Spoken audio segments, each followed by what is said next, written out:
Olá, pessoal. Estamos começando mais um episódio do Olho no Líder, o podcast que conecta a essência da liderança do mundo esportivo com os desafios do mundo corporativo.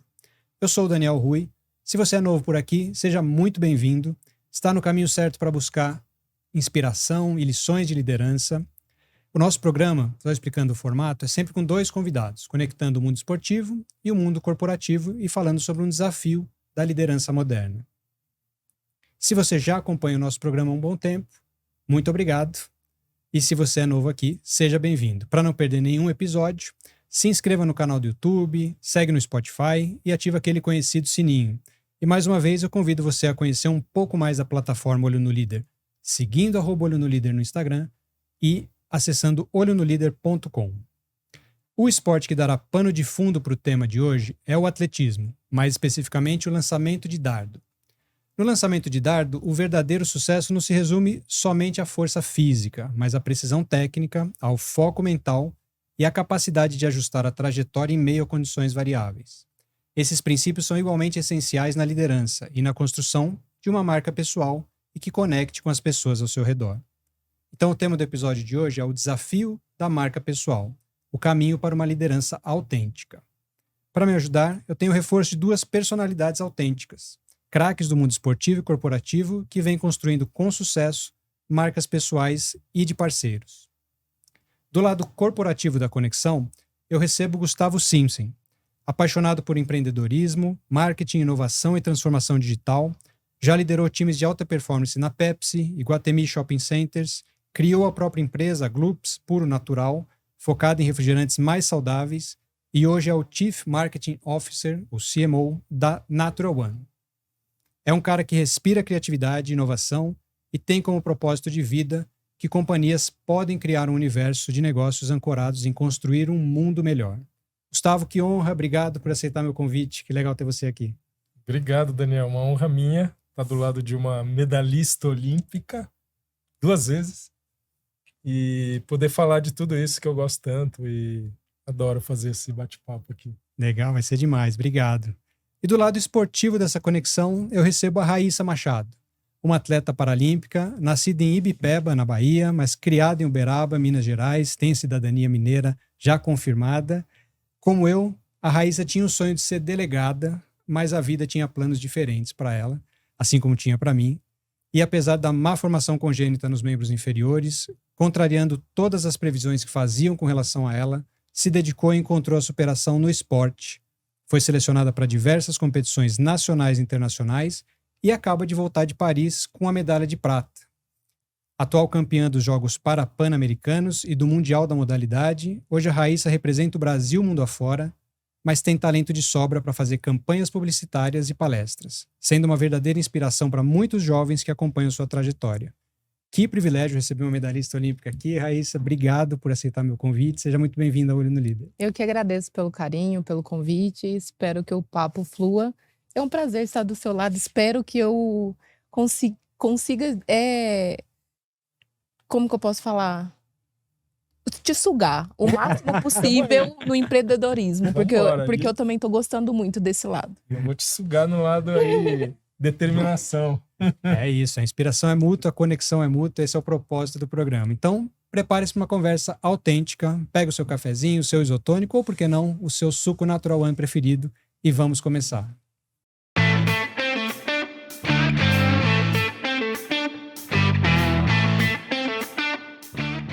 Raíssa, você concilia uma carreira esportiva, de treinamento, você falou da fisioterapia, uma medalhista olímpica agora, mas também de influencer, né? Você gosta de criar roteiros para as marcas que você representa, você é embaixadora de marcas importantes.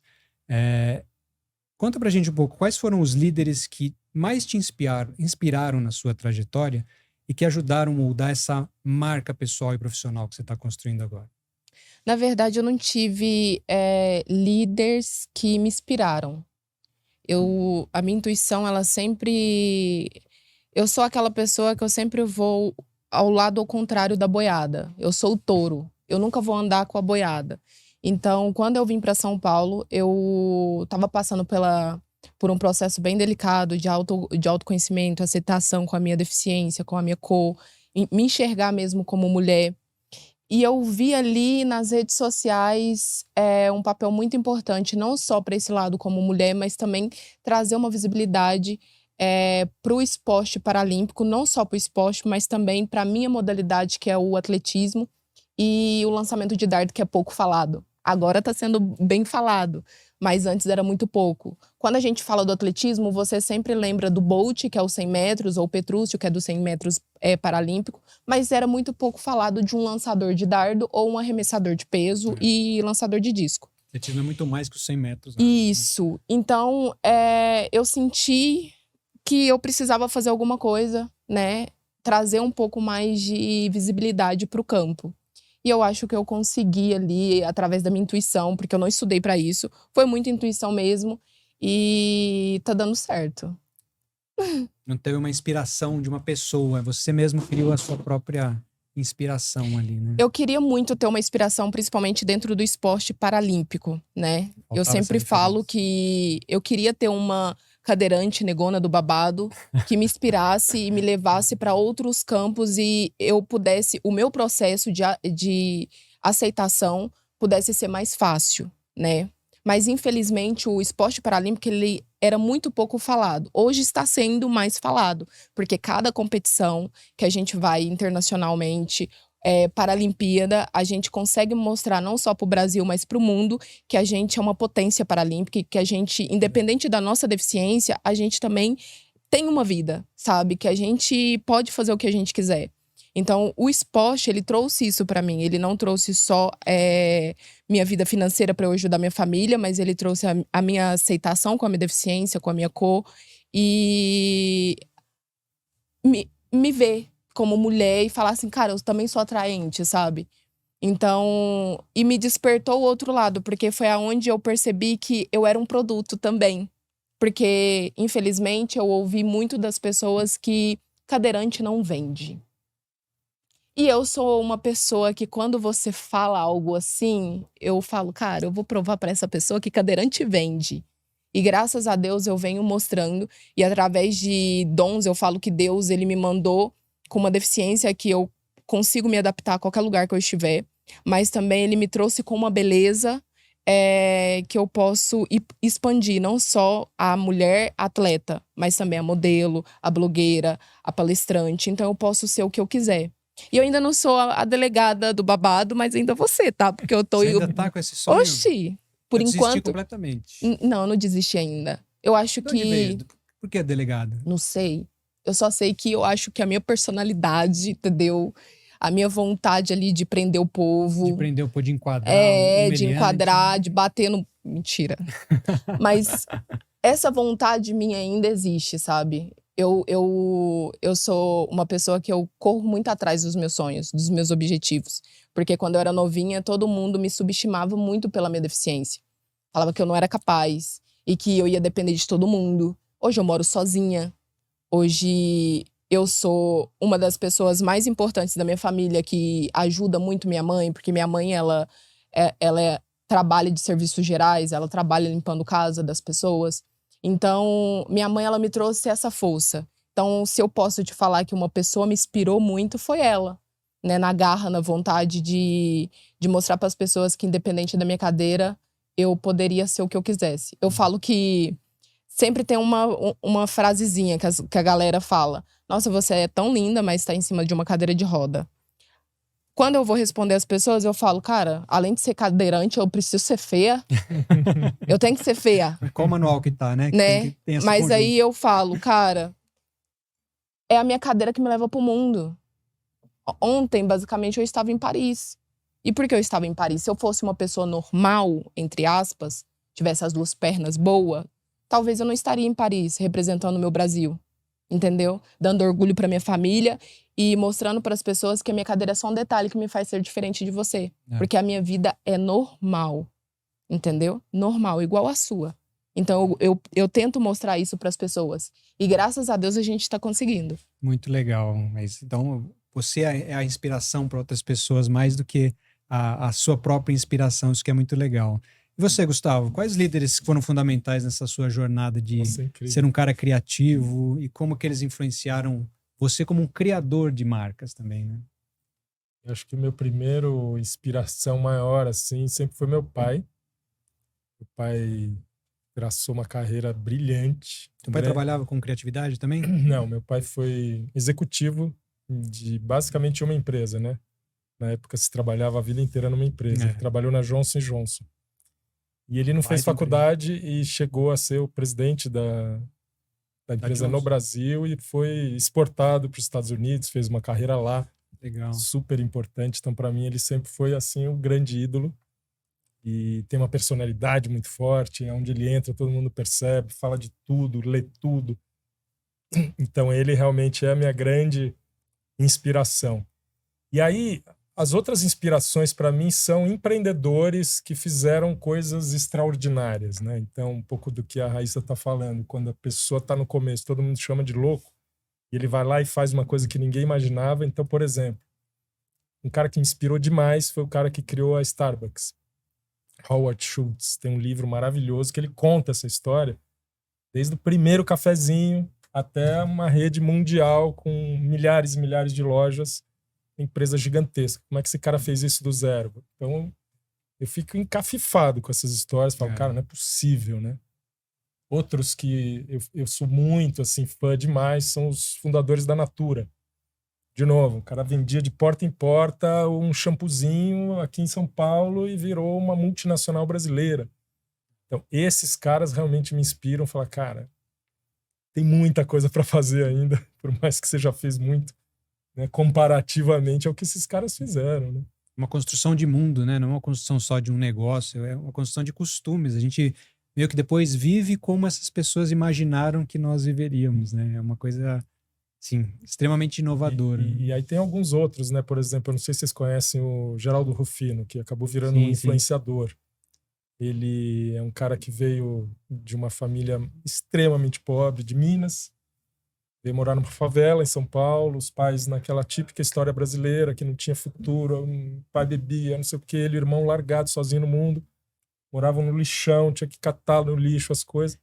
E montou uma mega empresa, hoje é um empresário, que tem lá no ramo de caminhões e tal. É um cara mega inspiracional, tem um forte presença nas redes sociais. Você vai adorar ele. Sim, você conhece ele? Se ela falou que gosta de empreendedorismo, essa é a primeira coisa já que suga. Esse o Geraldo cara é muito legal. O Geraldo tá participando do projeto, a gente gravou com o Rodrigo Minotauro, e ele tem um projeto que é o Fight for Life, que ele está ajudando as pessoas no Rio Grande do Sul, após a tragédia no Rio Grande, e o Geraldo é um dos apoiadores. Então a gente teve até falar um pouco do... A gente é parceiro dele na Natural One. Ele faz branding para vocês, não, basicamente? Ele faz uma mentoria de um projeto que a gente tem. Com equipe. Não, a gente pega empreendedores e premia. A gente criou um prêmio para empreendedorismo sustentável. Então, qualquer pessoa que tem um projeto que esteja fazendo alguma coisa na linha sustentável, se inscreve no prêmio, pode concorrer a um prêmio em dinheiro, são R$25 mil, e mentorias. Então, o Geraldo Rufino é um mentor, a gente tem uma parceria com ele. A Rafa Capai, que é outra empreendedora muito legal. E sempre alguém da Natural One. Então, esse ano eu que dei a mentoria. São 3 mentores para esses empreendedores. Legal. É bem legal. É legal para dar o caminho das pedras, né? Porque empreender não é fácil. A Raíssa está passando por isso, sabe bem como é. A gente vai voltar um pouco a essa questão do empreendedorismo sustentável da Natural One. Mas eu queria tocar num assunto com você, Raíssa, sobre as Olimpíadas do Rio 2016, que foi um momento muito marcante para você, mas um momento de muita dúvida na sua carreira no Rio, né? Você foi para o Rio com uma expectativa... e acabou não acontecendo as coisas do jeito que você queria, e eu acho que isso te impactou, mas eu queria que você comentasse como que essa experiência influenciou a atual abordagem da sua marca pessoal, como o Rio 2016 mudou a sua vida ou fez a Raíssa que existe hoje. Eu falo que o Rio ele foi igual às redes sociais. Um exemplo. Quando você tá ali, você viraliza. Vai ter um vídeo que você vai viralizar. Quando você viraliza muito cedo, você não sabe como é que foi o processo para você fazer aquilo. Foi igual. Eu comecei no esporte muito novinha. Então eu me destaquei muito nova. Mas eu não enxergava o esporte ali como algo tipo, nossa, eu quero isso pra minha vida. Eu falo que eu fui incentivada. Sabe? Incentivada? Fui incentivada para estar no esporte. A primeira coisa que eu fiz foi ginástica. Através da ginástica, um professor olhou pra mim e falou assim, você nasceu pra ser atleta. Falei, como assim nascer pra ser atleta? Eu não sabia que existia o esporte paralímpico, entendeu? Como é hoje. Hoje todo mundo sabe, mas antigamente não tinha. Eu não sabia que existiam outras pessoas com deficiência. Então, o Rio, ele foi o meu espelho. Porque de 2013 até 2015, independente da cor da medalha, eu subia no pódio. Você pode buscar aí. Eu subia no pódio. Eu tinha resultado. Eu vim de um Parapan com a medalha de bronze. Vim de um Mundial com a medalha de prata.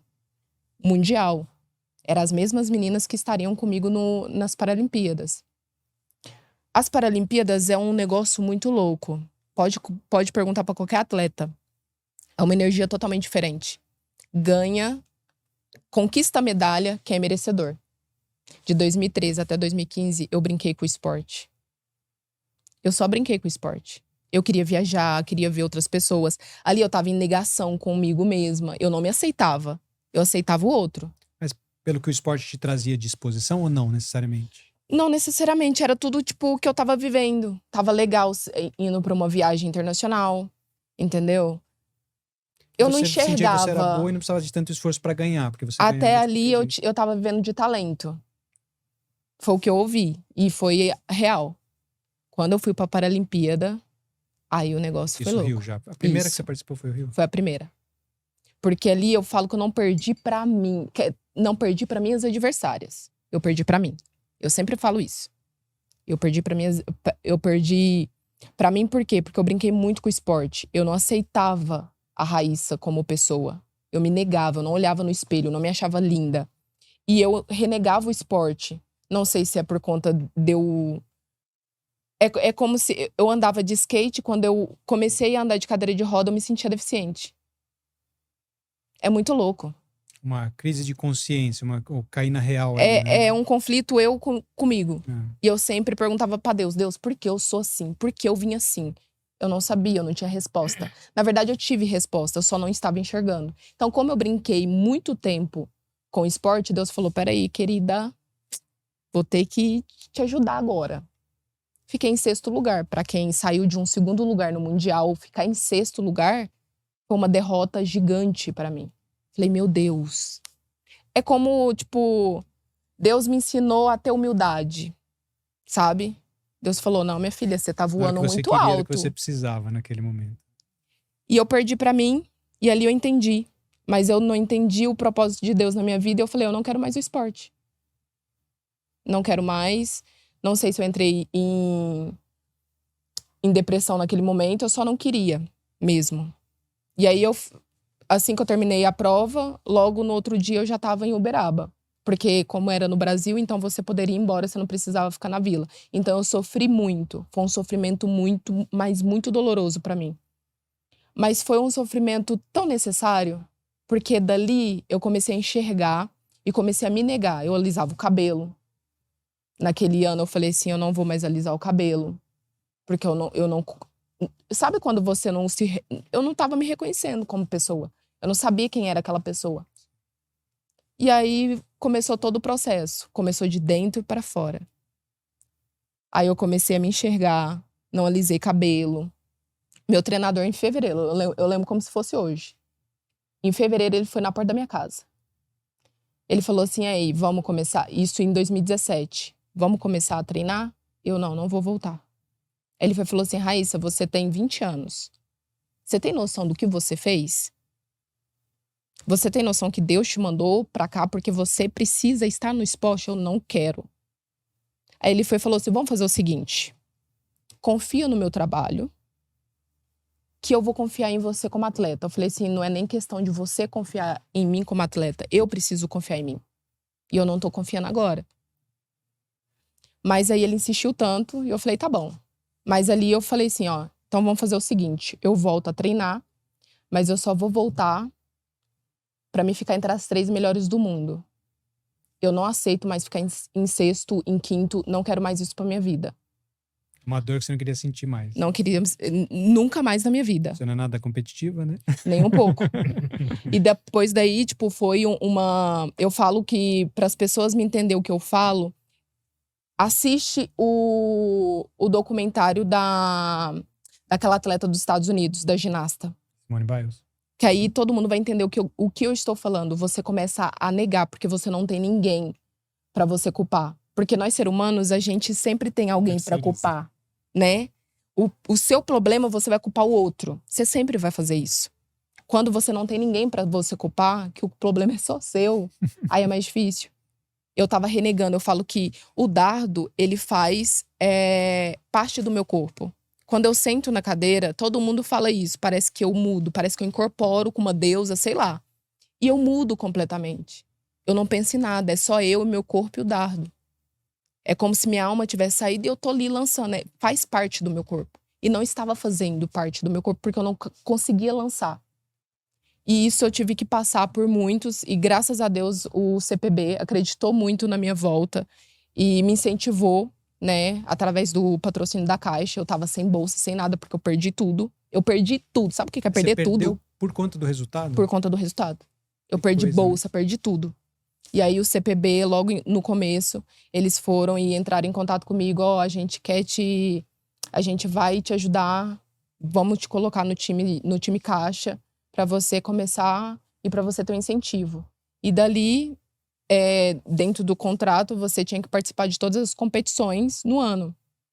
Então, tipo, eu lancei 17 metros nas Paralimpíadas.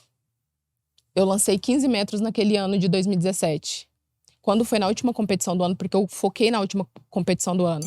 E eu percebi que ninguém tava confiando em mim. Sabe quando ninguém confia mais em você? Tipo assim, tadinha, não vai voltar mais. Aí eu falei assim, pois eu vou voltar. Eu treinei igual uma... Não vou nem falar aqui o palavrão. Mas eu treinei, me dediquei. Quando foi na última competição do ano, eu conversei com meu ex-treinador, o Igor. Falei assim pra ele assim, ó, eu vou fazer 21 metros. Eu sabia que se eu fizesse 21 metros, eu ficaria em primeiro no ranking das Américas e quase perto de quebrar o recorde das Américas. Dependendo ali dos centímetros, eu quebraria. E aí eu falei assim, eu quero fazer 21. Ele, não, 20 metros tá ótimo. Falei, não, 21? Ele, não, 20 metros tá ok, você não tá confiando em mim, tá tudo certo. Fui pra competição. A última competição do ano, em novembro. Foi ali que tudo mudou na minha vida. O primeiro lançamento eu fiz 20 metros. 20 metros é alguma coisa. No segundo lançamento eu fiz 21,11 centímetros. Ali tudo mudou. Depois que eu fiz 21,11 centímetros, tudo mudou na minha vida. Foi aonde que eu recebi o convite para vir para São Paulo. Foi um convite bem assustador no começo, mas sabe quando você não percebe? Você nem liga, só fala, Deus tá me dando uma oportunidade, eu vou. Só falei pra minha mãe, tô indo pra São Paulo. E você fez os 21 na força do ódio ali, porque falaram que estavam duvidando de você sentia isso e você foi lá e... Cara, eu fiz os 21 porque eu falei que nunca mais ia ficar entre as pra baixo, quarta pra baixo. Eu queria ficar entre as 3 melhores do mundo. Ali eu já entrei no ranking, fiquei naquele ano, se não me engano, eu tava em segundo com aquela marca. Então eu terminei o ano muito bem. Aí eu recebi uma ligação do pessoal do CPB, então, você quer vir pra São Paulo? Falei, claro, projeto Tóquio. Aí eu falei, tá bom, eu vou. E aí eu falei, eu vou me dedicar muito, muito, muito. Ali que começou, porque quando eu falo que eu peguei a minha cadeira, uma malinha, meu sonho, e vim pra São Paulo sozinha. Muita gente que, tipo, tem suas 2 pernas e tal, fala, não, não vou sozinha. Eu falei, eu vou. E se rolar um convite para ir para fora também, eu vou. Se eu ver que é uma oportunidade. Eu sempre gosto de pegar as oportunidades, de enxergar. E ali eu vi uma oportunidade de crescimento não só para atleta, mas para pessoa. A evolução do ser humano. Raíssa. E aí, dia 8 de janeiro de 2018, Raíssa estava aqui em São Paulo. Aí eu fiquei lá no centro de treinamento, porque lá no centro de treinamento... lá tem um ginásio e tem tem algumas modalidades. O atletismo e natação são os que ficam mais ali, que é as 2 modalidades maiores. Uhum. E tem o hotelzinho que a gente ficou e depois eu aluguei uma casa. Na verdade, eu fui morar com uma outra atleta, não deu muito certo, porque eu sou taurina, né? E ela também, não deu muito certo. Não deu match. E aí, quando foi em maio, depois do meu aniversário, eu consegui alugar que aí eu voltei a receber bolsa. E aí eu consegui alugar um apartamento para morar sozinha. Fui eu, só uma cama, um lençol e mais nada. Ali eu comecei do zero também. Então essa experiência me deu força e falei assim, cara, realmente, agora eu sei qual é o meu caminho. Mas eu não imaginava que eu ia me tornar um robô. Porque eu desliguei meu sentimento, na época eu namorava, eu terminei meu relacionamento. Porque tudo que poderia no futuro me atrapalhar como atleta, eu tirei da minha vida. E eu foquei só na Raíssa atleta. Só na Raíssa atleta. Treinei muito, me dediquei muito pra ser hoje a pessoa que eu sou. Mas também machucou muito a pessoa, né? Porque quando você desliga todos os seus sentimentos, pode ter certeza, cada decisão que você toma na sua vida tem uma consequência, né? Eu desliguei a pessoa e só fiquei na atleta. E todo ano, como diz o Misael, que vai sair agora, né? O nosso presidente, que fez um lindo trabalho durante esses 8 anos aí. Ele falou assim que desde quando eu cheguei em São Paulo, eu aumentei 1 metro no meu dardo. Eu saí dos 21, fui pra 22, fui pra 23, fui pra 24. Então eu tenho uma evolução como atleta, mas também isso me prejudicou muito como pessoa, porque eu entrei em depressão, eu moro sozinha, minha família ficou toda em Uberaba. E aí todo mundo pergunta, valeu a pena? Vale super a pena, porque eu tô representando o Brasil, sabe? Mas o processo é igual é muito do empreendedorismo também. É um processo. Você não pode pular etapas, né? Você tem que respeitar o processo, porque é aquele processo que vai fazer você virar um grande atleta ou um grande empreendedor. Entendeu? É mais ou menos isso. É muito engraçado. Eu vi esses dias o filme Divertidamente 2 e eu lembrei você falando. Não sei se você já assistiu. O 2 não, mas minha família viu, as minhas filhas e adoraram. Muito legal. Quando muda essa fase da menina, no cérebro troca todo mundo. Vem uma reforma e todo mundo expulsa aqueles sentimentos para entrar outro. E é basicamente o que você fez quando você focou na sua carreira de atleta e passou por esse processo para formar, como eu perguntei a Raíssa, que é hoje, que hoje harmoniza, né, Raíssa? Você, as duas, a atleta e o ser humano e os sentimentos, hoje você se reencontrou nisso, né? Depois de Tóquio, eu tentei um suicídio, porque quando você chega no seu objetivo, todo mundo fala, nossa, você não tem sentimento. Quando eu fui pra Tóquio, eu estava já sentimento. Eu não sentia nada. Quando o atleta ele perde isso, o friozinho na barriga, a dor de barriga que dá antes de você competir, de você ver seus adversários e falar, meu Deus, ela vai passar, meu Deus, ela vai... Eu não sentia nada disso. Então, de 2018 até 2021, que a gente teve uma pandemia também, que deu uma potência, sabe? Tudo mudou, sabe? Eu foquei muito, mesmo dentro de casa. Eu treinei, continuei treinando, me dedicando, porque o meu foco era ficar entre as 3 melhores do mundo. E eu não ia aceitar eu ficar em 4º, 5º e 6º. Tóquio tinha que ser diferente. Custa o que custar. Eu não ia passar por cima de ninguém, porque essa não é minha índole. Mas Raíssa tinha que ser um exemplo, não pro mundo, mas pra mim. Eu tinha que provar pra mim que eu era capaz. E ali em Tóquio eu provei, mesmo com uma depressão profunda, que eu nem sabia que eu estava com depressão profunda, porque eu sempre passei por psicólogo, mas psicólogo do esporte. Eu sempre soube lidar com a Raíssa atleta.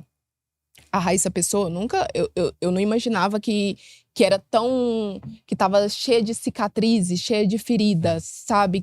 Mal curadas. Como você desligou, né? Parecia não influenciar a Raíssa. Sim. Mas aí eu entendi que tinha alguma coisa de errado. A menina do Irã meteu 24,50, bateu recorde mundial. Falei, misericórdia, vou pegar ela. Só fiz isso. Durante a Olimpíada? Na prova. Na prova. Em 2021. Eu sabia, eu já estudava, eu estudo os meus adversários. Então eu sabia que ela poderia vir... Ela ia fazer uma marca boa. Eu tinha certeza. Eu só não tinha certeza que ela ia bater o recorde mundial. E aí, por 12 centímetros, eu não bati o recorde mundial e fiquei com a medalha de ouro. Por 12 centímetros. Mas eu fiquei em 2º. E eu fiquei no pódio. Dali, eu saí. Quando eu voltei pro Brasil, eu fiquei 15 dias em Uberaba com a minha mãe. Depois, quando eu voltei, fechei tudo. Fiquei 5 dias sem tomar banho, sem comer. Não entendia aquele sentimento tão profundo que eu tava vivendo. Sim. Quando eu falo que é muito Deus agindo na minha vida, eu falo, cara, tem alguma coisa. Quando eu fui, tirei todo o rolê de lá da janela, que eu falei assim, agora eu vou. que eu olhei assim embaixo e falei, mano, se eu pular aqui, vou ficar mais deficiente. E veio um negócio, não faz isso, minha filha, porque não tá na hora. Não chegou a sua hora. Voltei pra trás e ali eu entendi que eu precisava de ajuda. Porque eu não ia sair daquilo sozinha. É uma solidão tão grande. É só você com você. E aí foi aonde que eu fui buscar ajuda. Fui pra uma outra psicóloga pra curar a Raíssa. Ali eu entendi que eu tinha muitas coisas pra ser curada. Que legal. E aí foi aonde que eu percebi que a Raíssa também, ser humana, ela precisa se divertir, ela precisa namorar. É tudo bem você ir pra um pagodinho, ir pra algum lugar, sabe? Esparecer a cabeça. Pra mim não tinha isso, eu era muito aqui, ó. Eu quero a medalha, quero a medalha. E eu trabalhei muito isso, principalmente pós-Paralimpíadas, porque a menina bateu o recorde mundial. Falei assim, eu só falei pra ela fala do Irã lá, inglês, sei lá, eu não entendo muito o que ela falou, mas eu só falei pra ela, pedi o tradutor pra vir, porque eu não sei falar inglês, é uma coisa que eu preciso melhorar. Falei pra ela assim, ó, o recorde é pra ser do Brasil. Eu só olhei no olho dela e falei, o recorde é pra ser do Brasil. Se prepara, porque eu tô ouvindo, tô treinando. Eu falei, eu também. Mesmo com a depressão profunda, 6 meses depois eu fui lá e bati o recorde mundial. E o recorde mundial até hoje é meu. E é muito legal que você traz, porque essa construção, eu perguntei do que Rio ajudou, trouxe para a construção da Raíssa atual. E aí você conclui trazendo um pouco que você desligou a Raíssa pessoa para focar na Raíssa atleta. E hoje você encontra esse caminho onde as duas convergem.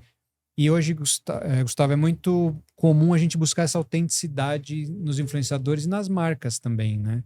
Como você vê como profissional do marketing que a gente dá para abrir mão e ser a Raíssa atleta para uma marca? Uma marca consegue ter uma visão única assim, de segmento?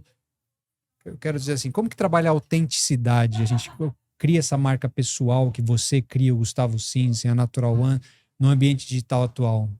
Dá para dissociar a pessoa, a sua vida pessoal do atleta, do profissional de marketing? Dá para criar duas personagens diferentes? Ou há uma exigência por autenticidade? Não, eu acho que assim, as marcas que conseguem ser autênticas, elas estão ganhando o público hoje, né? As pessoas cada vez valorizam mais aquelas marcas que são mais peito aberto, que realmente não colocam aquela cortina de fumaça tentando criar uma história que não é verdadeira. A gente tem alguns cases recentes que... Inclusive no ramo de sucos, né? Inclusive no ramo de sucos, teve uma marca que, Suco do Bem, que por conta até de uma história mal contada, que no fundo até foi meio injustiça, porque ele fez muito num tom de brincadeira, né? Falando que as laranjas eram plantadas pelo seu João da fazenda tal. E óbvio que aquilo ele não estava tentando ludibriar e criar... Mas até nesse ponto o público não entendeu, saiu uma matéria que aquilo não era verdade e ele foi meio cancelado lá na época onde isso nem se falava ainda.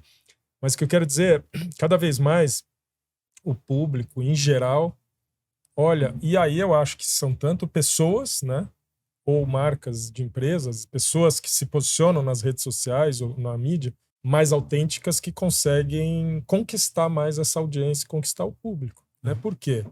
Porque o ser humano é assim, né? Você prefere ver um amigo seu falando a verdade para você do que criando uma historinha que no fundo você vai... E o ser humano, ele consegue, por meios não racionais, identificar se você tá mentindo, né? Tem aqueles detectores de mentira, o cara põe o dedo no nariz e o detector pega. A gente não é especialista, não sabe, mas o seu inconsciente sabe. Quando aquela história que a pessoa tá te contando não tá batendo. E as marcas, do mesmo jeito, são percebidas pelo público, né, em alguma sutileza. Tá falando a verdade ou não tá? Então eu acho que a maior dificuldade é pegar o mundo do marketing, que criou toda uma história, né, da fantasia, e começar a contar histórias verdadeiras. As marcas que estão resgatando as suas histórias verdadeiras têm uma chance maior de sucesso. Não é só assim, né, que se faz sucesso. Vou dar um exemplo. Existe uma marca de sorvetes, que é Ben & Jerry's, americana, que foi comprada pela Unilever, que depois veio para o Brasil. E eles entenderam que o grande sucesso dessa marca era a história dos dois fundadores, que era contra tudo, eram revolucionários, hippies, e tal, né? hippies. E eles criaram essa marca, e essa marca. Tudo bem, a qualidade do sorvete era importante, mas a história deles era mais importante que a qualidade do sorvete, porque tinham outros sorvetes com uma qualidade tão boa, até melhor, mas que não faziam tanto sucesso. A Unilever, que comprou essa marca, pegou essa história e falou, como é que eu ponho isso na marca Dove, no Omo, em todas as outras marcas da empresa Unilever? Como é que eu crio a historinha do Omo? Como é que eu crio a historinha da Dove? Que entendeu que o consumidor quer saber o que tem por trás, quer saber a verdade da marca. Isso é muito difícil de ser feito. Porque se você não tem uma história autêntica, também não adianta criar uma fake news, né? O consumidor vai perceber. Então, eu acho que a gente está nesse momento de transição, principalmente das grandes marcas, e a gente falou de algumas aqui e tal, né? Das grandes empresas, tentarem entender o que isso é importante, tentando agora fazer a historinha delas. E, ao mesmo tempo, pequenas marcas conseguindo crescer muito, porque realmente abre o peito e contam a história delas, né? A gente estava falando aqui de objetivo de vida, Sim. como que o influenciador, e na minha opinião, nos bastidores antes aqui, eu estava contando para a Raíssa que eu acho que das maneiras de um influenciador hoje montar o seu estilo de vida deveria ser não depender das marcas. Criar uma fonte de renda que a rede social traz, a possibilidade de você ter uma renda mensal sem depender da marca. E uma existem várias maneiras de fazer isso. E a gente estava conversando aqui que uma das maneiras é, por exemplo, a Raíssa, se ela quiser montar a própria marca dela, de qualquer produto que ela acha que faz sentido com ela, né? E aí, como é que se eu pudesse sugerir para ela, o que eu falaria dentro disso que você perguntou? Tenta ser a mais autêntica possível com aquilo que você acredita. Então, eu não te conheço, né? Mas já deu para entender um pouco que ela tem as verdades dela. De repente, você é uma pessoa apaixonada por batom. Vou falar qualquer besteira aqui, tá? E todo mundo te conhece por isso, que você é a louca do batom, né? Pô, você lançar uma marca de batom tem a ver. Isso é a sua história. Agora, você nunca se ligou em batom na sua vida, você acha a coisa mais ridícula, e aí só porque algum empresário veio depois na cabeça que isso aí é o nicho que vai bombar, você lança uma marca de batom. A chance pode dar super certo, mas a chance de dar certo, você fazer aquilo que realmente tem a ver com a sua essência, é maior. Sim. De repente você gosta de equipamento esportivo, é apaixonada por tudo que você vive do seu mundo. Pô, de repente você vai lançar uma marca sobre isso, as pessoas vão olhar e falar, não, isso é a Raíssa, que isso é ela. Entendeu? Então, essa verdade está até na construção do negócio hoje em dia. E quem está começando tem essa oportunidade, muito legal. Né? Que é diferente da Unilever lá, que tem que pegar uma marca como a Dove. Putz, qual que é a historinha desde que... Quem inventou a marca? Eles foram pesquisar. Teve algumas marcas que eles não conseguiram descobrir como surgiu, tiveram que buscar lá no arquivo. E a Omo até tem uma brincadeira, não sei se vocês sabem qual é. Eles foram descobrir que a Omo é uma coruja. Os olhos da coruja são os 2 Os, o M no meio. Porque é a Old Mother On, né? Que é a velha mãe coruja. Eu nem sabia disso aí. E aí tem a ver com a mãe que cuida da limpeza. Mãe coruja, né? Eles foram descobrir. Então, é muito difícil uma grande empresa. Quem está começando, cara, basta você criar a sua história. Agora, qual que é a melhor história para você criar que não seja a sua própria? A gente está se emocionando aqui escutando a história da Raíssa. Mega altos e baixos. Pô, teve que passar o vale para maior depressão da vida até conquistar a primeira medalha numa Olimpíada, já tinha conquistado. Essa história, cara, ela é muito verdade. E as pessoas vão se engajar nessa história. Se isso você conseguir trazer para o seu negócio, é o que eu acredito que as marcas poderosas hoje estão fazendo, né? Me lembrou a sorvete, o Häagen-Dazs, né? Você sabe o que quer dizer o Häagen-Dazs? Nada. Eles simplesmente acharam que era um nome que parecia nórdico e o mercado acreditaria que era uma marca sueca, uma marca nórdica, e por isso ele chama Häagen-Dazs, mas não é. E a Häagen-Dazs não quer dizer nada em sueco, em né? Nenhuma língua. E outro caso foi o de Roberto Carlos com a Friboi, né? Que foi um caso que polemizou muito, até depois a JBS voltou atrás nessa propaganda, que ele é vegetariano assumido e tal. E aí fez uma propaganda de carne. Exato, cara. Isso que não funciona mais conectava, hoje. Né? Pô, mas ele, hoje realmente. Como que você funciona? conversa? Hoje a verdade está escancarada. As redes Sim. sociais, a internet permite você descobrir tudo, né? Em segundos. Em segundos. Não adianta você tentar ser o que não é. E a tua história conecta um pouco com isso também, né, Gustavo? Você tem uma passagem com a tua filha, que é muito interessante, quando ela perguntou um pouco o que você faz. Sim. Como é que foi a tua história? O que ela moldou aí A história de Gustavo. 30 anos resumida em 30 segundos é assim. Lá em casa, minha mãe, ela sempre foi aquela pessoa que já dava granola, alface orgânica, pão integral, antes de ninguém saber o que era orgânico. Ela tinha essa coisa da alimentação saudável.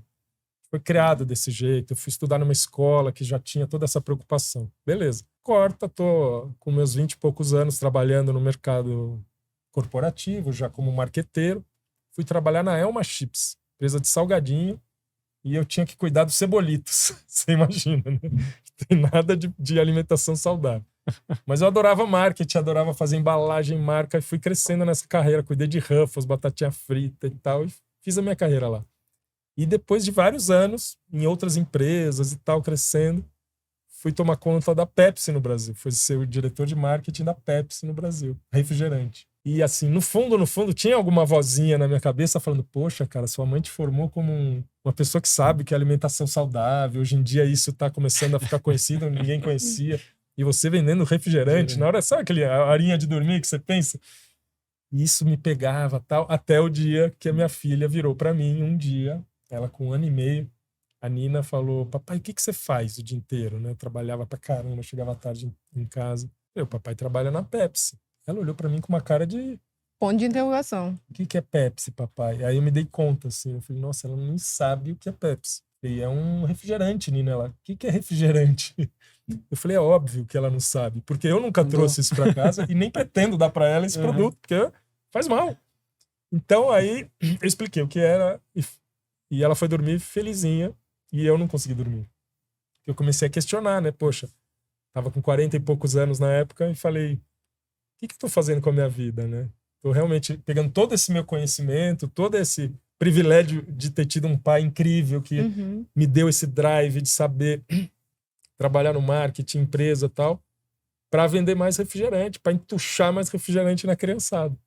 E aquilo foi o início de um questionamento que depois de alguns anos eu tive coragem, finalmente, de largar a mão do mundo corporativo e abrir minha própria empresa. E eu inventei um suco natural, sem açúcar, sem corante, sem nada, só que tinha gás. Então era um refrigerante saudável que eu falava, esse eu posso dar para minha filha. Então foi um pouco dessa história também. A Glops. Foi a Gloops, que eu lancei em 2012. Vendi a marca logo antes da pandemia, 7 anos depois, quase 8 anos. E ela, infelizmente, não existe mais, porque a pandemia... Eu lembro do produto no mercado, mas não acho mais, né? Não, ela não existe mais, porque em 2020, a empresa que comprou, que é a New Age Bebidas, ela não continuou, né? Ela, assim, teve muita dificuldade, principalmente no segmento que fechou, né? Todas as hamburguerias que a gente vendia, os restaurantes, ficou 1 ano fechado e olha lá, mais até. Então, todo esse giro desse produto, e era uma marca muito pequena na época, e várias outras marcas eles tiraram de linha. Existe ainda um semelhante? O segmento começou agora a aparecer com muitas marcas, né? Acho que também eu fiz aquela famosa erro, entre aspas, né? De você antecipar demais uma tendência e talvez lancei muito antes da época. Hoje em dia existem refrigerantes mais saudáveis, mais orgânicos e tal. Na época era muito pioneiro, era muito no início ainda, né? Tem essa questão de momento, né? Mas hoje eu tô na Natural One e a gente tem planos aí de fazer alguma coisa parecida. Gaseificada? Daqui a pouco. Super Nem deveria estar falando né? isso aqui, mas... É interessante, porque a gente acaba... Todo mundo gosta de refrigerante, todo mundo gosta de que todo mundo é bom, gosta né? do gásinho, com sabores, água exatamente. Com gás, e bota um limãozinho ali para dar um isso. charme, né? Então, aquele produto eu lembro da Gloops e alguns refrigerantes saudáveis ou com gás ali, ou que pelo menos não tinham tanto de açúcar. Tanto que eu imagino que os refrigerantes zero são mais sucesso dentro das Sim, depende do público, sim. Ele cresce muito mais. Eu acho que cresce mais. Eu vejo muita gente tomando, né? E você, Raíssa, como embaixadora de grandes marcas, como é que você alinha essa sua identidade pessoal com essas marcas que você representa? Você tem um critério de escolha? A marca precisa conectar com a Raíssa pessoa, a Raíssa atleta? E você tem um exemplo de sucesso, de coisa que deu muito matching de uma marca que você representa e que aquilo era você? Olha, eu posso falar da Nescau. A Nescau, que é um segmento de como que eu posso falar? Chocolate e tal. A Nescau hoje está fazendo um trabalho incrível, né? Da inclusão, de fazer várias ligas dentro do Brasil e trazer inclusão com pessoas com deficiência. Então, eu falo que deu super match porque é algo que eu quero muito. Não adianta eu ser uma atleta e não apoiar esse tipo de ação, sabe? Aí eu tô sendo contraditória com a minha história e comigo mesma. Então eu falo que a Nescau foi um dos divisores assim, de água de eu entender que nem tudo é o dinheiro. e sim também o que você pode melhorar, o que você pode ajudar e tocar outras pessoas da periferia, porque eu vim de uma periferia. Então eu sei que tem muitos deficientes que não têm, tipo, acesso ao que eu tive. Vários professores, anjos que me apresentou esporte. Então, através da Nescau, eu tento trazer mais visibilidade para o esporte e a inclusão e as crianças entenderem que, independente da deficiência delas, existem pessoas como elas que estão no esporte, né? Eu não tive isso. Então, hoje eu sou uma inspiração. E a Nescau me dá esse poder de usar a minha imagem e eu, através de uma marca, poder chegar em outras crianças é incrível. Porque é que nem você fala, como a gente vai saber se a marca tá chegando e tá em tal público?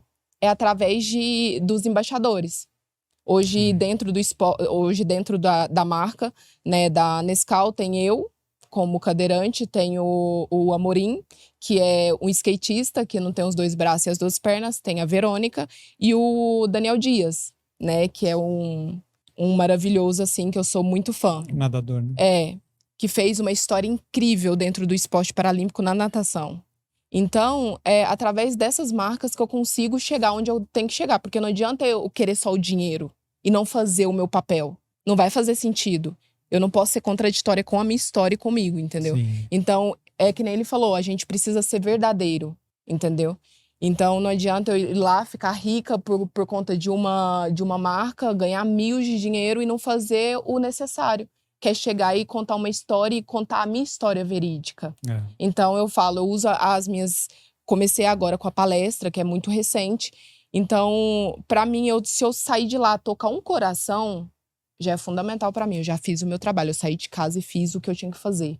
Que eu toquei um coração, entendeu? Que eu fiz várias pessoas chorar e ao mesmo tempo rir. Porque eu não gosto de ver as pessoas chorar. Todo mundo passa por uma superação. Então eu falo que através de marcas como Nescau, Petrobras, que está acreditando muito nos atletas paralímpicos, Visa, que eu também não conhecia porque eu faço parte do time Visa Global, Caixa, enfim. Através dessas marcas eu posso mostrar o meu potencial como atleta e não só como atleta, como pessoa, como mulher. De mostrar para outras cadeirantes que elas podem morar sozinha, que elas podem ter filho, que elas podem fazer o que elas quiserem. Então eu preciso ter uma conexão também com a marca e saber o que elas querem contar. Não é só aquela historinha mentira. E eu vi que a Nescau, através de Nescau, pode chegar nessas crianças. Você gosta de criar o conteúdo para as marcas? Você mesmo criar um conteúdo original? Ou você sempre segue uma orientação das marcas que você representa? Como é que você lida com Raíssa versus marca nesse sentido? Então, eu sou muito criteriosa com os conteúdos.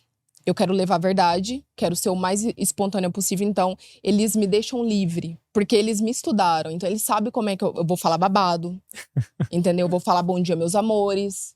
Então, eles deixam eu criar, né? Eles veem atrás não só da atleta, mas da blogueira também. Que dá bom dia, meus amores, tudo bem com vocês? Eu me preocupo. E é bom você estar ali, porque a galera sente que você tá se preocupando com elas. Não adianta você só ter seguidor e tipo assim, oi, tudo bem? Tamo aqui. Entendeu? Agora eu tô um pouco afastada, por quê? Porque eu estou cuidando do meu mental. Porque exige muito também. Então, eu sempre falo, antes eu tava ali e, tipo assim, queria ganhar seguidor. Hoje não. Hoje eu quero qualidade.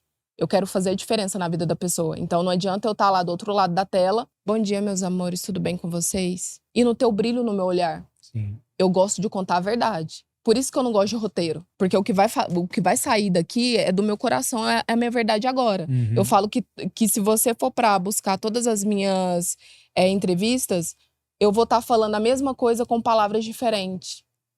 Porque eu sou assim, eu gosto de ser espontânea. Eu gosto de ser verdadeira. Eu não vou chegando com roteiro. Jamais. Então, eu acho que esse é o meu diferencial. E é o diferencial que as marcas gostam também. Só até o dia que a Globo convidar ela pra fazer novela, aí ela vai se ater ao script e vai seguir o roteiro. Eu não vou conseguir porque eu tenho TDAH. Esqueci, como é que é? Você sabe que a Nescau tem uma história muito legal. Quando eu tinha meus 7 anos de idade, eu lembro que eu estava em casa, eu tenho essa cena viva na minha memória. Eu estar na sala da minha casa, lá em São Bernardo, e chegar um caminhão da Nescau na frente da minha casa, um caminhão enorme. E aí eu tô com a campainha, mãe, tem um caminhão aqui. e era um caminhão da Nescau que veio trazer um Master System. Talvez pela cidade você não sabe o que é um Master da System, mas o Tectoy. Gustavo saiba. Um Trabalhei videogame na da Tectoy. época e tal. O Master System que eu ganhei no sorteio. Era aquele sorteio que você preenchia o rótulo e mandava a carta e veio um caminhão Você para entregar ganhou. um Master System. Claro que era uma questão, hoje eu entendo, de marca. Era todo aquele auê de chegar um caminhão na casa do cliente para entregar o prêmio. Eu sou o primeiro e único prêmio que eu ganhei na minha vida de sorteio foi o Nescau, o Master Olha System que legal. do Nescau e marcou, né? Então seria legal representar Nescau, assim como o Oreo, eu falei aqui também, né? É um biscoito que eu comia quando criança. Então é legal você conectar, de fato, você traz mais verdade. Mas só um adendo no que ela falou. Eu acho que um dos maiores erros das marcas, dos marqueteiros hoje, é pegar o influenciador e tentar direcionar Forçar um ele pouco, né? para um roteiro que não é ele, né? Ou que tentar inserir ali um guarda-reio, né? Um Não vai limite funcionar. no que você vai falar e tal. É. Eu acho que tem que deixar ele fazer o conteúdo do jeito Sim. porque o conteúdo é pro seguidor dele, não é para você, marca. Então você escolheu errado. Se você quer tolir o jeito que ele vai falar, não escolheu o influenciador certo. Acho que esse é o maior erro Tem um hoje. critério de escolha. É que é sempre perigoso, né? Por exemplo, eu lembro do caso do Kanye West com a Adidas, né? Que foi um caso... Ele mudou a história da Adidas com o produto que ele vinculou o nome dele, que é um produto, virou o produto mais vendido dos Estados Unidos, que era o meu principal mercado. Aí ele faz um monte de comentário antissemita, a marca já começa a se desconectar com ele. E, poxa, era um cara que potencialmente, é difícil para a marca prever, potencialmente a Raíssa pode vir no programa do Olho no Líder e falar um monte de barbaridade contra uma minoria. É difícil, né? Como é que você... Não, você está sempre vigiando de uma certa maneira, porque falar pela marca é meio que representar o chamado branding que vocês trabalham tanto hoje, né? De como a marca se comunica, como ela tem um sentimento fora daquele logo, daquela história, né? E como que é isso, Gustavo? Eu acho que termos isso de mudou branding, muito. assim? Hoje você não tem mais esse controle. Pensa bem. Pois As é, pessoas, difícil, né? hoje, se você abrir o Instagram agora, se você abrir qualquer rede social, quantas milhões de pessoas estão falando sobre Nescau, sem a Nescau ter o menor controle. Sim. Tem muitas falando mal, que abriu latinha, tinha menos quantidade, ou porque não gosta do sabor. Você não controla. Então você tem que ter a clareza de que esse mundo hoje é uma conversa. Claro, se você contratou um mega de um atleta e ele vai, né, destruir a sua imagem porque ele começou a falar uma coisa completamente sem lógica, você precisa lidar com isso. Mas eu acho que hoje é muito mais amplo esse conceito, né? É um pouco você se colocar num lugar de diálogo, né? Que marca que está a fim de realmente abrir essa conversa e responder e muitas vezes assumir, não, realmente você tem razão, não deveria ter feito esse caminho, vou corrigir. A gente faz muito isso às vezes, né? Nossa marca, ela trabalha com produto muito sensível, né? A gente trabalha com suco 100% natural, não tem um conservante, não tem nenhum aditivo. Então você tem variações, às vezes, da própria fruta. Nosso queridinho do consumidor é o Pink Lemonade. É limão, framboesa... É o queridinho do Eric, que a gente tava conversando, Eric é o diretor legal. do programa. A gente tava conversando sobre os sabores. É? O Pink é o meu preferido. Não, e quem gosta de Pink ama. Porque tem o azedinho do limão, tem a framboesa, tem a corzinha e maçã. A gente não usa açúcar. Agora, tem um mês que a framboesa fica um pouco menos rosadinha e ela vai ficar um pouquinho mais marronzinha. O consumidor às vezes não entende isso e já vem com o pé no peito. E a gente fala, não, realmente, você tem razão. Esse mês está um pouco mais marronzinha, só que a natureza é assim, a gente trabalha só com produto natural. Então, você tem que aprender a fazer esse diálogo do que já estão falando de você. Queira você quer queira ou quer não, as pessoas estão falando da sua marca em todas as plataformas, né? Isso funciona, vale o mesmo para quem está de dentro ali na diretoria de um marketing como você? Quando você criou a Gloops, você tinha uma liberdade total para gerar a identidade da Gloops. Agora com a Natural One você tem um pouco dessas barreiras ou não? O profissional do marketing tem claro, essa... né? A gente até tem lá o nosso fundador, o Ricardo, e é muito engraçado. Muitas vezes ele fica inconformado que, né, não é mais só ele, né, que determina com a marca. Ele profissionalizou a empresa. Bom, e você tem alguns consegue momentos... se colocar no lugar dele, né? Exato. Na Gloops você também pode pensar. E a gente às vezes brinca, né? Fala, poxa, Ricardo, para você aguentar a gente deve ser difícil, né? Porque você só quer mudar a cor da tampa e a gente vem cheio de estudo e teoria dizendo que não é para mudar. E ele fala, gente, pelo amor de Deus, muda. E não é mais assim. Hoje o que ele criou, né? Faz parte de um grupo, tem investidores, tem fundos. E é muito legal esse processo também. Então, como é que você controla isso, né? O certo é você criar um guideline da marca. Né? No meu curso eu chamo isso de Carta Magna. O que é a Carta Magna? É a constituição de um país. Né?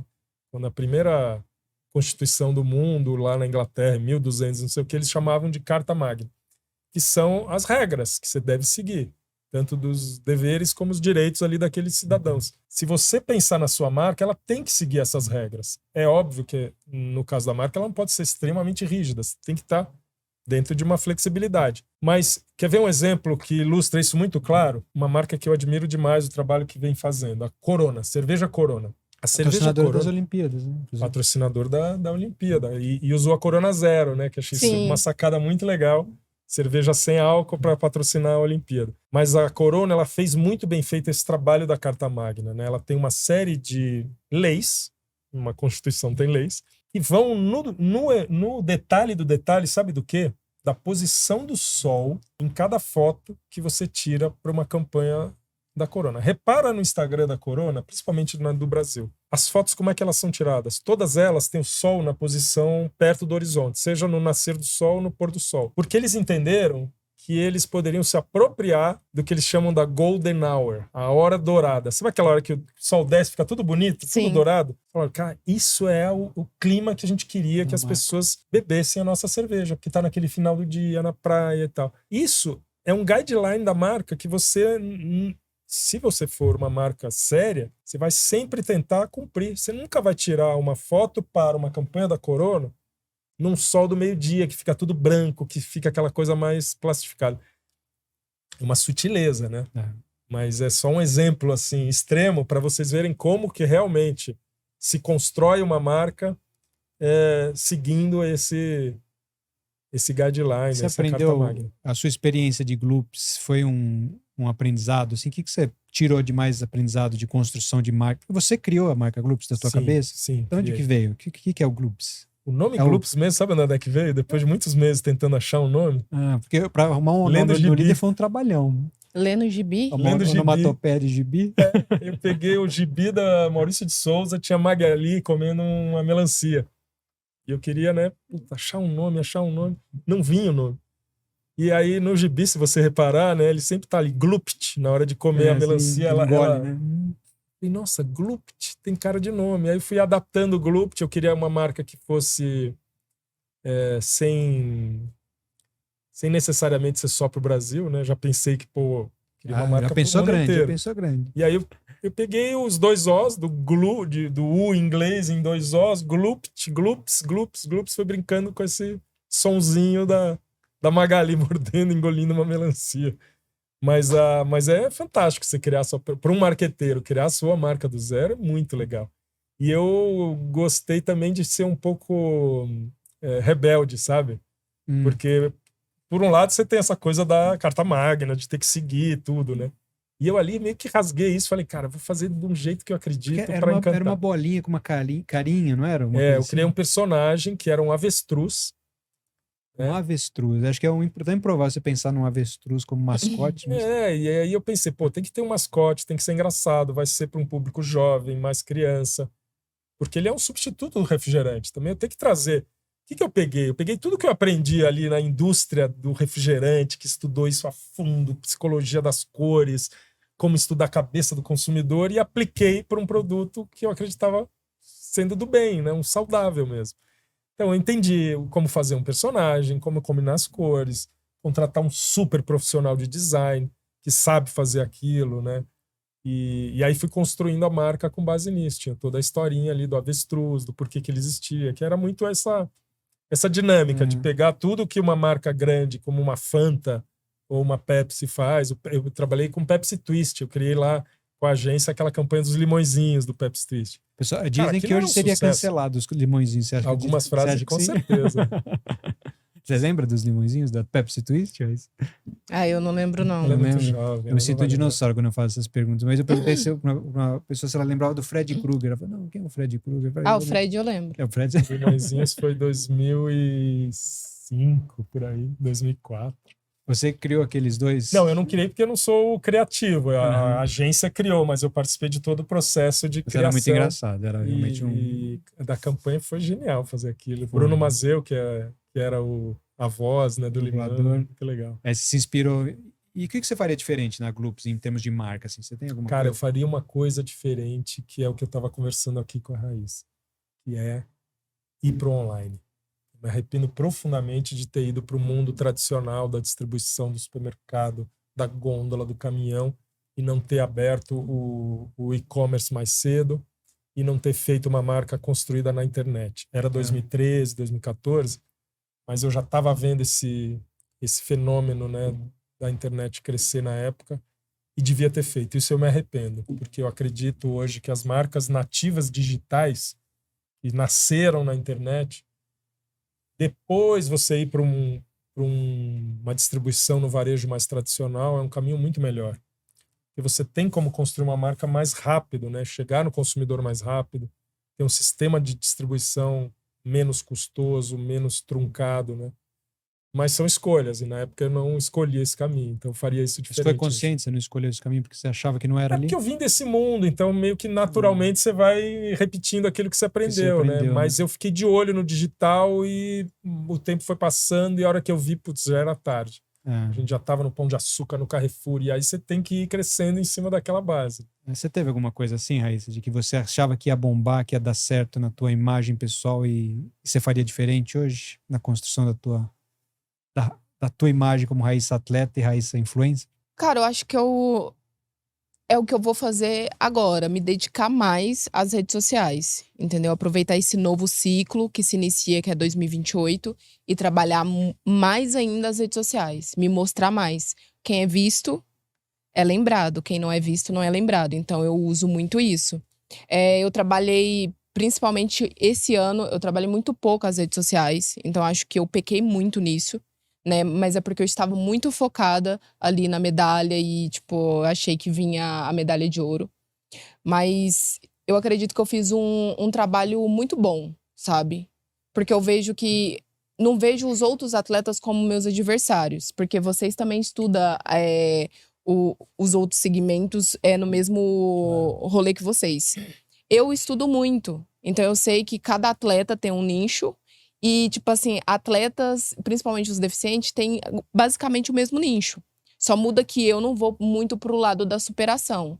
Eu vou ali pelo lado, você consegue, você é do babado, enfim. Então, eu quero trabalhar mais o lado da Raíssa, ser humano, mas também trazer a verdade em si junto com marcas, entendeu? Apesar que agora também eu quero inserir aí, trabalhar um pouquinho mais e colocar o meu sonho e tirar do papel e colocar em prática, que é construir uma marca aí. Ainda não sei, mas ainda não sei qual o segmento, mas a marca própria. Eu posso te dizer, tudo que você falou aqui, eu fiquei fazendo analogia com o empreendedorismo. Toda a sua trajetória de atleta me lembra muito um empreendedor de sucesso. Você tem alguns sinais muito claros que, se você comparar com empreendedores de grande sucesso, tem alguns sinais parecidos, e você tem alguns muito claros. Esse seu drive de determinação, essa coisa de olhar o fracasso como um propulsor para crescer, pensar lá na frente, você já está pensando em 28, você já está planejando, estudar concorrência, você estudou a atleta lá, que você sabia o recorde dela, como é que ela lançava. Então, assim, acho que você tem todo o DNA no sangue já, é só a gente construir essa historinha que vai dar bom. É isso que eu quero, entendeu? Eu vejo muito atleta se dando bem no empreendedorismo. Porque tem coisas muito parecidas. Sim. Tem. E aí você falou de não ver como adversário, né? Mas o marketing adora um adversário bom, né? Aquelas rivalidades são irresistíveis. Quando tem um atleta, um Federer, Nadal, alguma coisa, uma arquirrival, se você falar, essa moça da Letônia que ganhou, essa é a minha rival. Cara, eu era o rival adora, da Coca, né? Quer uma briga maior do que Pepsi e Coca? Então, vi que foi uma briga por décadas, né? Disputando até as superestrelas, né? Verdade. O Michael Jackson era da Coca-Cola, Madonna era da Pepsi. Michael Jackson era Pepsi. Não, Michael Jackson é Pepsi, Madonna... Pepsi era sempre os legais, a Coca era só o Papai Noelzinho. Eu lembro que tinha Pepsi era do jovem. Era a disputa das estrelas. Eu acho que no final dos anos 80 até... Acho que o Elton John chegou a ser Coca-Cola e Diet Coke, e o Michael Jackson Pepsi. Aí teve aquele acidente horroroso de queimar o cabelo dele, né? Enfim, mas é uma rivalidade, sempre incentiva muito essa estratégia de marketing também, né? Que é muito legal. E falar de marketing e marca e autenticidade é muito difícil, né, Gustavo, num mercado competitivo como é o de sucos, porque tem muita opção, é uma disputa de preço, o consumidor nem sempre vai pelaquela história da marca. Mas como que a Natural One hoje tem reduzindo ou harmonizado necessidade de reduzir custo, aumentar a lucratividade, inovar, manutenção de práticas consistentes de fábrica com a história dela, que é ser um produto 100% natural. Ótima pergunta, porque é um maior desafio que a gente tem hoje. Você conseguir fazer um produto 100% natural, chegar no consumidor depois de 10 meses, sem conservante, com qualidade e no preço justo, razoável, que cabe no bolso, é muito difícil. E a gente está vivendo um pior momento dos últimos 20 anos nas commodities de frutas no mundo. A gente tem um problema seríssimo na produção de laranja no mundo inteiro. Começou na Flórida, já chegou no Brasil. É uma doença que a laranja tem. Lembra da doença do cacau, famosa, sim, que todo mundo conhece aqui? A laranja está sofrendo esse mesmo fenômeno, chama greening. Isso está fazendo o preço da laranja mais do que triplicar. O preço, o custo, né? De quem vende a fruta, a laranja, para os produtores de suco. Só que o consumidor que entra no supermercado para comprar não vai pagar o triplo de um dia para o outro. Então, como é que você aguenta esse custo subindo e não podendo repassar o preço? E tem muita tecnologia num produto como o nosso, né? É engraçado, né? Um produto extremamente natural, mas para ele ser natural e chegar na sua casa, ele precisa ter tecnologia. Porque a alternativa seria colocar um monte de químico lá. Como a gente não quer, a gente tem que fazer com muita tecnologia. Então, é super difícil. O que a gente fez agora, recentemente, foi uma verticalização da empresa. O que significa isso? A gente acabou de fazer uma junção com um dos maiores produtores de laranja no Brasil. Então, agora a Natural One vai ser proprietária, junto com ele, de mais de 16 fazendas no estado de São Paulo e Minas, justamente para começar a ir buscar a fruta lá mais perto do pé, para não sofrer tanto essa pressão de custo. Mas isso para a laranja, né? A gente está sofrendo o mesmo problema na uva. Então, toda essa crise climática que a gente está vivendo, ela influencia diretamente nos produtos mais naturais. Então, o custo da uva hoje está no mesmo caminho de dobrar e triplicar de custo. E a maçã também, que o mundo inteiro descobriu a maçã como uma alternativa boa para você não precisar colocar açúcar no suco. Então, você usa a maçã é super saudável e tem uma harmonização em vários sabores, né? O custo da maçã, o custo da uva e o custo da laranja, tá fácil. Todo o portfólio da Natural One tem maçã, não? Não todo, mas a gente usa muito a maçã.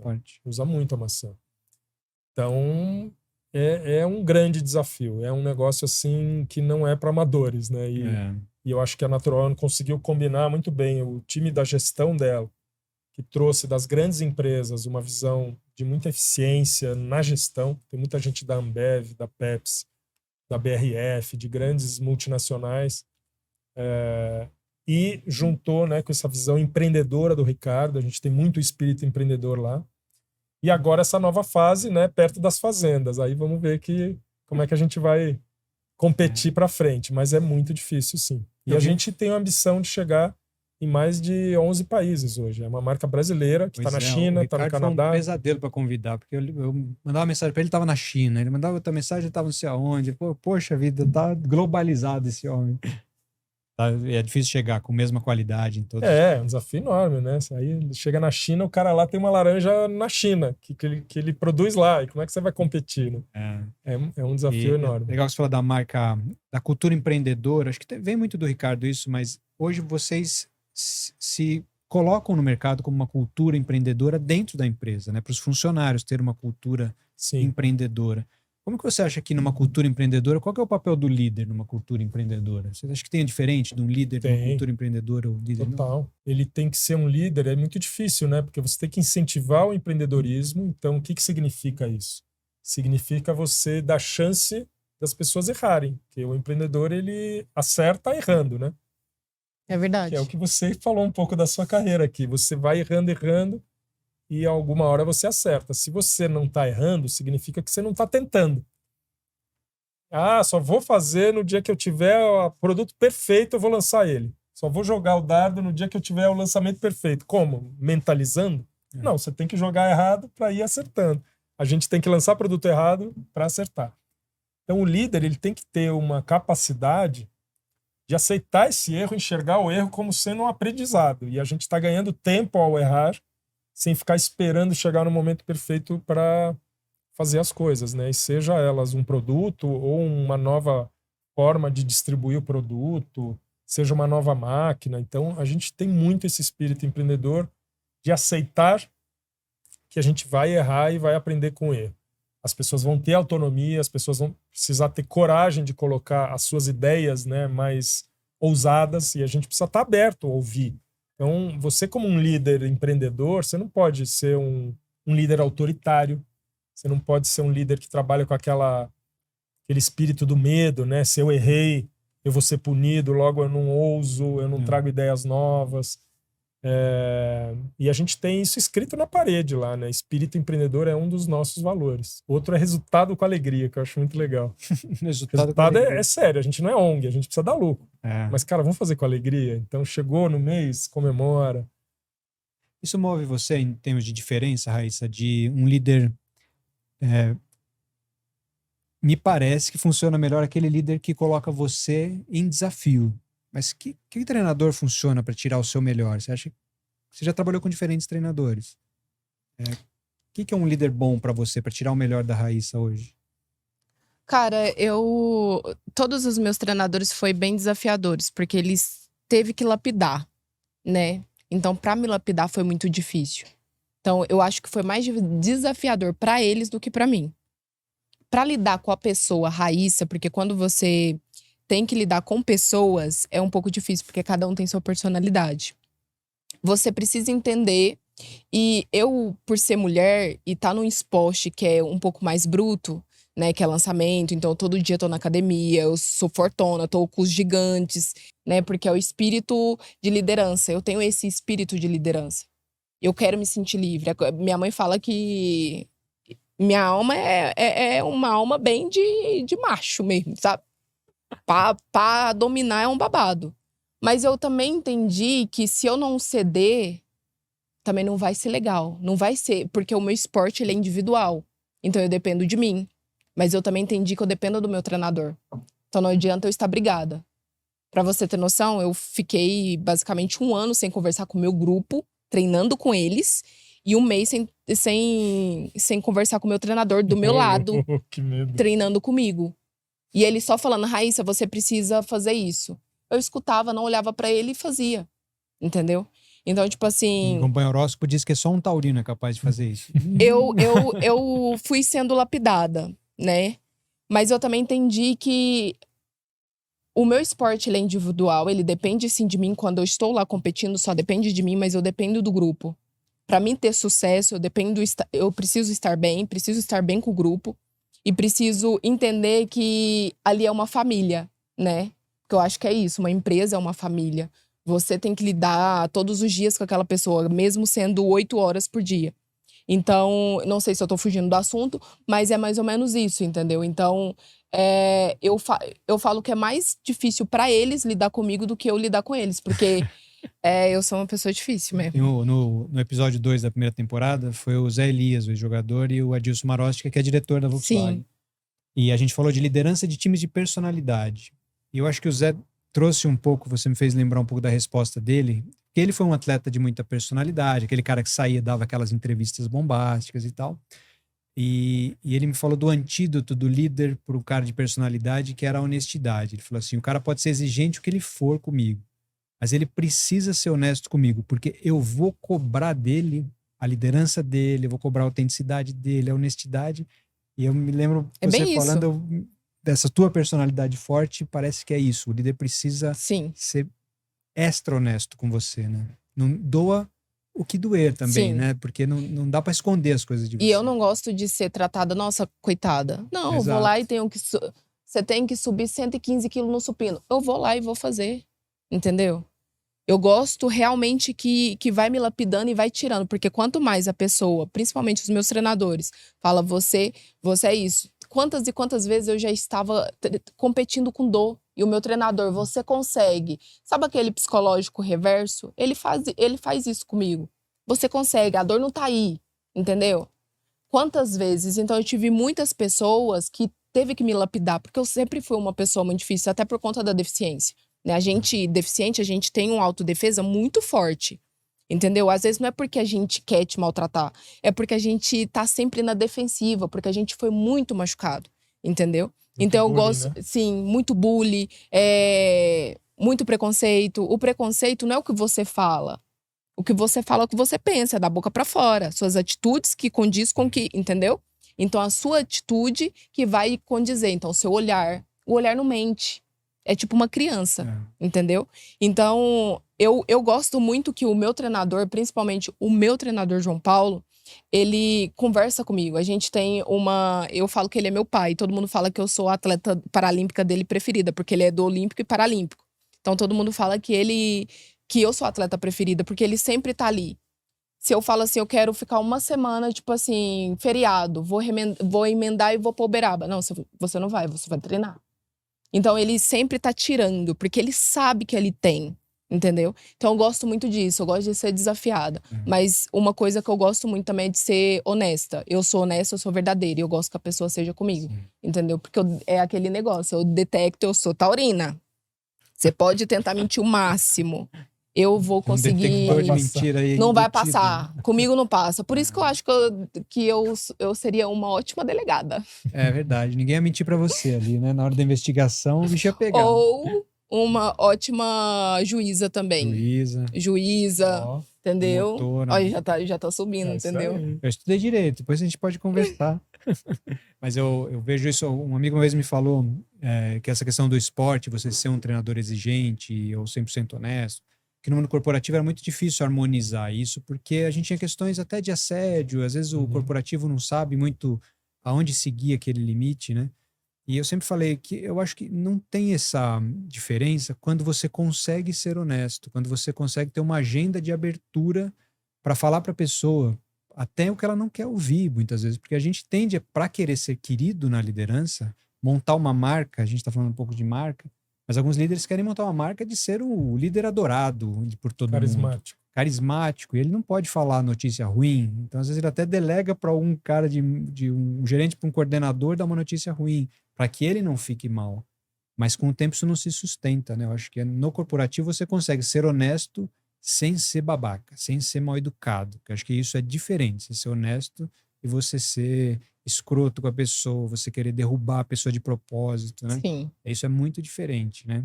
Você vê isso também na liderança? Eu vejo uma coisa que mais me incomoda no mundo corporativo é a insegurança das pessoas, né? Quando eu percebo que a pessoa é insegura, geralmente esse cara que passa do limite do agressivo, passa do limite, você vai analisar, tem alguma coisa ali que ele tá usando quase que o ataque como para se defender, né? Porque ele tá inseguro.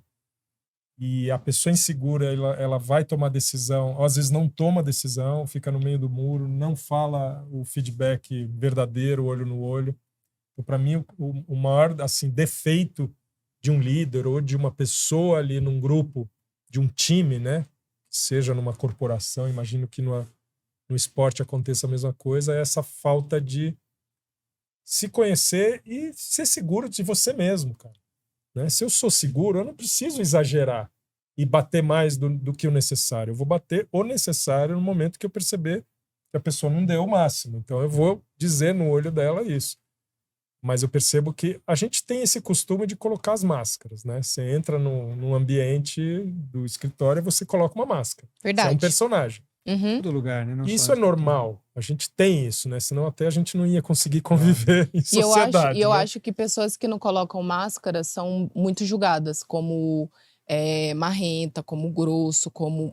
Eu vou te falar, eu sou uma pessoa de poucos amigos. Eu não vou falar pra te agradar. O que eu tiver pra te falar, eu vou te falar. Seja você o papa, eu vou falar. Porque esse é o jeito. As pessoas falam, nossa, você é muito direta. Se eu não for direta, você não vai entender. Eu vou dar rodeios, eu tenho TDAH. Então, a única forma que eu aprendi a me comunicar com as pessoas foi ser direta. Hoje eu sei que ser direta não é ser grossa. Não é você querer machucar os outros. Você tem as palavras corretas, mas seja um direto, entendeu? Ah, Raíssa, você não vai pra competição.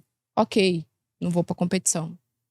Entendeu? Mas seja direto, não dá rodeios. Eu não gosto de pessoas que dão rodeios. Pra mim, ela tá tentando, tipo assim, justificar o injustificável. Não, eu fiz aquilo mesmo e tá tudo certo. Eu vou consertar. Pronto. Entendeu? Então, tipo assim, pessoas que dão muito rodeio comigo, tipo assim, eu vou deixar ela lá falando sozinha e eu não vou entender nada. Eu vou falar, entendi, mas eu não entendi nada. Não vai te Entendeu? influenciar, não vai tocar em Não. você para que você, enfim, se motive a fazer aquele objetivo, aquela Sim. meta, né? Então, treinador... Por isso que o esporte tem muito a ensinar nessas questões, né? E eu acho que o desafio também para a seleção de líderes é isso, porque a gente ainda seleciona muito pelo currículo, pelo histórico, pela empresa que eles estão e pouco pela interação efetivamente que eles tiveram, Sim. né? De como construção de marca durante esse tempo. O que essa pessoa deixou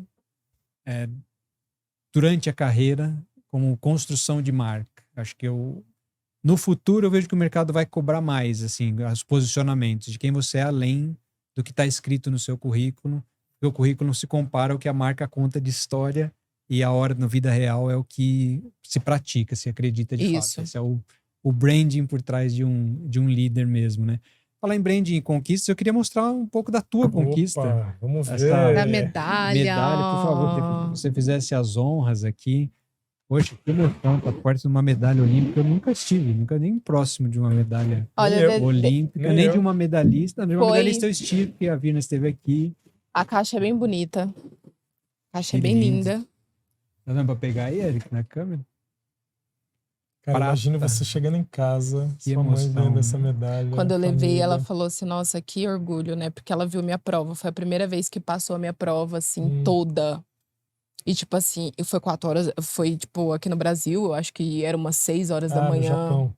Foi em Paris, Não, daí foi- por Ah, conta Paris do. também. Cara, todo mundo viu a primeira vez. Eu falei, nossa, você tava linda na televisão. Eu falei, ai, que Arrasou. babado! Eu posso Claro. virar ela aqui pra mostrar? A nossa é diferente do Olímpico. Isso é como se fosse uma visão de baixo da torre, né? Isso. Que lindo, parabéns. Que Ah, E é legal obrigada. falar que tem um conquista. pedacinho da torre aí, não É, tem um Na parte pedacinho da frente. aqui, ó. Essa. Esse é um pedacinho da torre. Isso. É o pedacinho Cada da torre. medalha tem um Cada pedacinho. medalha tem um pedacinho da torre. Olímpico e Paralímpico. Eu achei isso incrível, né? Muito legal. Você trouxe um pedacinho ali Esse de pedacinho Paris. Paris. Só de Paris, que coisa mais chique. Parabéns, Raíssa. Obrigada. Muito bom. Bacana. Você merece todos os aplausos. Pessoal, para encerrar, eu preciso fazer a pergunta tradicional do programa. Qual a definição de liderança que vocês têm? Suas, de alguém, de alguma inspiração? O que é liderança para vocês? É a pergunta fácil. Essa pergunta é muito difícil. É a pergunta fácil, poxa. Eu acho que é sobre sonho. O líder é aquele que consegue fazer você se conectar com mais pessoas ou com ele num mesmo sonho. E é uma coisa difícil, né? Quando eu estava começando a Gloops, eu sonhava claramente aonde eu ia chegar. Eu comecei numa lanchonete bem pequenininha e era o diretor de marketing do Iguatemi, da Pepsi. E de repente eu estava numa lanchonetezinha toda apagada. Mas eu estava ali e, na verdade, eu estava enxergando o Brasil inteiro, o meu produto nas gôndolas e tal. Como eu passava esse sonho para quem eu estava ali juntando no meu time? Essa é a dificuldade maior, né? Então, o líder é que tem a capacidade de trazer essa galera para o sonho, né? Sei, acho que é uma Muito das legal. definições, tem várias, né?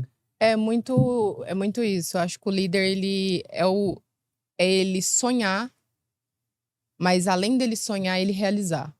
Ele correr atrás. Tá com medo? Vai com medo mesmo. O não você já tem. Corre atrás do sim, entendeu? Então, muitas pessoas vão falar que você é doido, muitas pessoas vão falar que tá errado, muitas pessoas vão falar que, tipo, você tá passando mico na internet. Mas quando você chega onde muitos acharam que você não ia chegar, nossa, você é um gênio. Então, os que te criticam vão te aplaudir. Um dia vai. É só você não desistir e acreditar no processo. Então, acho que o líder é isso, sabe? É você sonhar e lutar por ele para realizar, independente do que as pessoas disserem ou falar, entendeu? É isso. Que legal. A harmonia entre vocês estão, inclusive, nessa definição. Que Sim. bacana. Casou muito bem. Foi um prazer enorme ter vocês aqui. Eu queria agradecer de coração a paciência de vocês, a presença de vocês. Foi muito generoso de vocês aceitar o meu convite, de quem está começando. Então foi um privilégio conversar com vocês. Muito obrigado. Vocês têm algum recado final que vocês queriam deixar para o público, para os fãs de vocês, no caso da Raíssa? Você também tem fãs, Gustavo, mas a Raíssa tem um você tem pouquinho mais. fãs Né? também. Agora tenho eu, entendeu? É sonhar, realizar. Para quem tem pensamentos fortes, o impossível é só questão de opinião. Basta você querer acreditar no seu sonho e realizar. Eu acho que eu sou prova disso. Eu não deixei que as pessoas falassem que eu não podia, que eu ia depender de todo mundo. E hoje, graças a Deus, minha mãe me criou pro mundo e tô aqui em São Paulo sozinha. Então é isso. É só você acreditar e sonhar, porque quanto mais você sonhar, mais grande você vai ser. E é isso. Muito legal. Gustavo, tem algum recado final? Eu tenho agradecimento. Agradecer principalmente a Raíssa aqui, que foi uma honra ter ela aqui com essa história de vida do meu lado e uma pessoa que sonhou e realizou, né? Você fala como se você não fosse esse líder. É muito engraçado o jeito dela, né? Ela falou que tem medo das coisas. Agora para montar minha empresa eu tenho medo. Imagina se ela não tivesse medo, né? É claro que você não tem medo. E você vai fazer tudo que você imagina que você vai fazer. Então, se Deus quiser. Para mim é um prazer ter tido esse bate-papo e queria agradecer aí. Muito legal, foi ótimo. Eu queria fazer um agradecimento especial à Empathy Produções, que é a parceira do Olho no Líder, aqui o seu time, sempre nota 1000 comigo, com o projeto, com a produção. Um agradecimento especial também à Natural One por liberar o seu astro aqui, o Gustavo, para estar aqui conosco hoje. Eu queria fazer um agradecimento também de coração à queridíssima Rosa Carvalho, que sempre foi parceira minha aqui na hora de conseguir um bom convidado, a RMC, a palestra também, por liberar sua estrela, Raíssa também, fazer acontecer essa participação dela aqui conosco. Não se esquece de se inscrever lá no YouTube, de seguir no Instagram, de acompanhar a plataforma olhonolider.com. Obrigado pela atenção, pela paciência, pela audiência. Até a próxima. Tchau, tchau.